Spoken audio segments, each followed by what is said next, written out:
हमारे 3 टाइप के quantum number होते हैं। पहला होता है प्रिंसिपल क्वांटम नंबर जिसको हम स्मॉल n से रिप्रेजेंट करते हैं। सेकंड है अजीमुथल क्वांटम नंबर जिसको हम स्मॉल l से रिप्रेजेंट करते हैं। थर्ड है मैग्नेटिक क्वांटम नंबर जिसको हम स्मॉल m से रिप्रेजेंट करते हैं। अब पहला क्वांटम नंबर कौन सा है? Principal quantum number. इसको हम किससे रिप्रेजेंट करते हैं? स्मॉल n से। n की वैल्यू क्या होगी? होल नंबर होगी 1 2 3 4। n की वैल्यू 0 के इक्वल नहीं होगी और ना ही फ्रैक्शनल होगी। n किसको बोलते हैं? हम शेल को बोलते हैं। फॉर एग्जाम्पल अगर n की वैल्यू फर्स्ट 1 है तो कैसा शेल होगा? फर्स्ट शेल होगा। n की वैल्यू 2 है तो सेकंड शेल होगा। n की वैल्यू 3 है तो थर्ड शेल होगा। अब हमारा जो ये प्रिंसिपल क्वांटम नंबर है मतलब n है, इसकी जो वैल्यू है वो क्या रिप्रेजेंट करती है? साइज और एनर्जी रिप्रेजेंट करती है ऑर्बिटल का। तो प्रिंसिपल क्वांटम नंबर क्या बताता है? साइज और एनर्जी बताता है ऑर्बिटल की। सेकेंड क्वांटम नंबर कौन सा है हमारा? अजीमुथल क्वांटम नंबर जिसको हम स्मॉल एल से डिनोट करते हैं। इसको हम किससे रिप्रेजेंट करते हैं? स्मॉल एल से। अजीमुथल क्वांटम नंबर क्या बताता है? ऑर्बिटल्स की शेप बताता है। यहाँ पे एल क्या रिप्रेजेंट करता है? सबशेल्स रिप्रेजेंट करता है। एल की वैल्यू कहाँ से रेंज करती है? 0 से n-1 तक। अब क्या होते हैं? n क्या है हमारे पास? शेल्स हैं और l क्या है? सब शेल्स हैं। तो शेल्स होते हैं, सब शेल्स के अंदर सब शेल्स होते हैं, सब शेल्स के अंदर क्या होते हैं? ऑर्बिटल्स, ऑर्बिटल्स के अंदर क्या होते हैं? हमारे इलेक्ट्रॉन्स होते हैं। तो हमारे जो n की वैल्यू है मतलब जो शेल्स हैं वो हमेशा क्या होंगे? ग्रेटर देन होंगे किससे? सब शेल्स से होंगे। तो वही लिखा है यहाँ पे।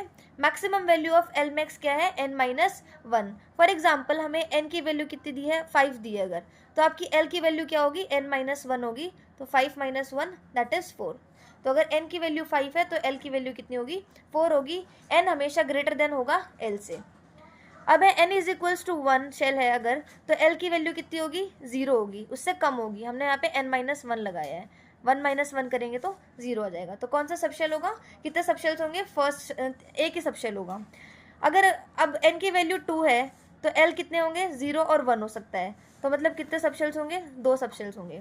अगर n की वैल्यू 3 है तो l की वैल्यू क्या क्या हो सकती है? उससे कम, 0 1 2। तो कितने सबशेल्स होंगे?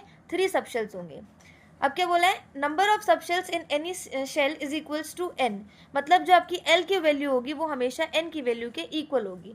यहाँ देखो n की वैल्यू क्या थी? यहाँ पे 1 थी और कितने सबशेल्स हैं? यहाँ पे 1 ही सबशेल्स हैं। तो मतलब l की वैल्यू क्या है? यहाँ पे 1 ही है।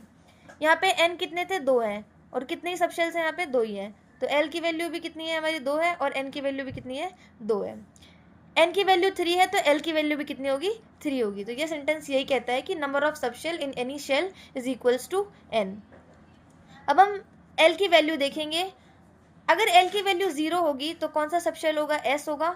l की वैल्यू 1 होगी तो p वाला सबशेल होगा। l की वैल्यू 2 होगी तो d सबशेल होगा। 3 होगी तो f, 4 होगा तो g सबशेल होगा। थर्ड अब क्वांटम नंबर है हमारा magnetic quantum number. Magnetic quantum number को हम स्मॉल m या फिर ml से रिप्रेजेंट करते हैं।